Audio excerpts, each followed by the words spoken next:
UPSC civil services exam 2026 మరియు 2027 లో అంటే నెక్స్ట్ ఇయర్ ఆ తర్వాత ఇయర్ రాయాలనుకునే వాళ్ళ కోసం సిఎస్పిఎస్ అకాడమీ ఒక ప్రత్యేకమైన బ్యాచ్ లాంచ్ చేస్తుంది. ఇది ప్రిలిమ్స్ మెయిన్స్ అన్నిటికి సంబంధించి ఈ బ్యాచ్ అనేది దాదాపు 10-11 నెలలు ఉంటుంది అనమాట. దీనికి సంబంధించి ఆన్లైన్ లో ఆఫ్లైన్ లో కోచింగ్ తీసుకోవచ్చు. ఈ బ్యాచ్ సెప్టెంబర్ 19 అంటే ఈ నెల 19వ తారీఖు నుంచి స్టార్ట్ అవుతుంది. ఇంట్రెస్టెడ్ క్యాండిడేట్స్ ఈ వీడియో పైన ఉన్న ఫోన్ నెంబర్ కి కాల్ చేయొచ్చు. యాపిల్ ఐఫోన్ లో కొత్త సిరీస్ ఎప్పుడో వస్తుందని చెప్పి చాలా ఉత్కంఠతో అందరూ ఎదురు చూస్తుంటారు. 2007 నుంచి ఈ ఐఫోన్ల ప్రస్థానం స్టార్ట్ అయింది. స్టీవ్ జాబ్స్ ఒక మాట అనేవాళ్ళు, simplicity is the ultimate sophistication. ఎంత సింపుల్గా వీలైతే అంత సింపుల్గా, ఎంత యూజర్ ఫ్రెండ్లీగా వీలైతే అంత యూజర్ ఫ్రెండ్లీగా. ఈ యాపిల్ ఐఫోన్ రాకముందు జనరల్గా చేత్తో స్వైప్ కానీ ఇలాంటివి చాలా అరుదుగా కనిపించాయి అన్నమాట.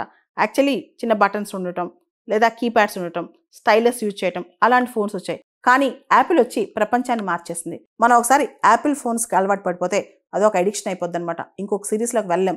అలాంటి పరిస్థితి యాపిల్ తీసుకొచ్చింది. ఇదంతా కథ స్టీవ్ జాబ్స్ ఉన్నప్పుడు, తర్వాత కొంతకాలం నడిచింది.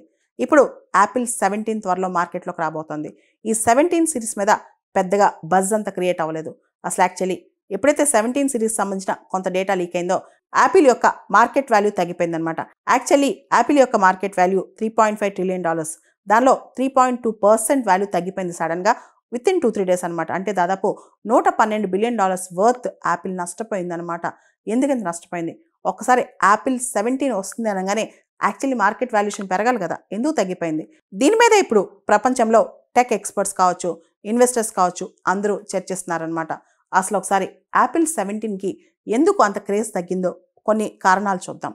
ముందుగా ఏఐ, ఆర్టిఫిషియల్ ఇంటెలిజెన్స్లో చాలా పాత్ బ్రేకింగ్ టెక్నాలజీ ఈ కొత్త ఐఫోన్ సిరీస్లో వాడతారని చెప్పి అనుకున్నారు. చాలా ఇన్నోవేటివ్గా artificial intelligence cutting edge technology అనేది ఐఫోన్ 17లో వాడతారని చెప్పి అందరూ ఎక్స్పెక్ట్ చేశారు.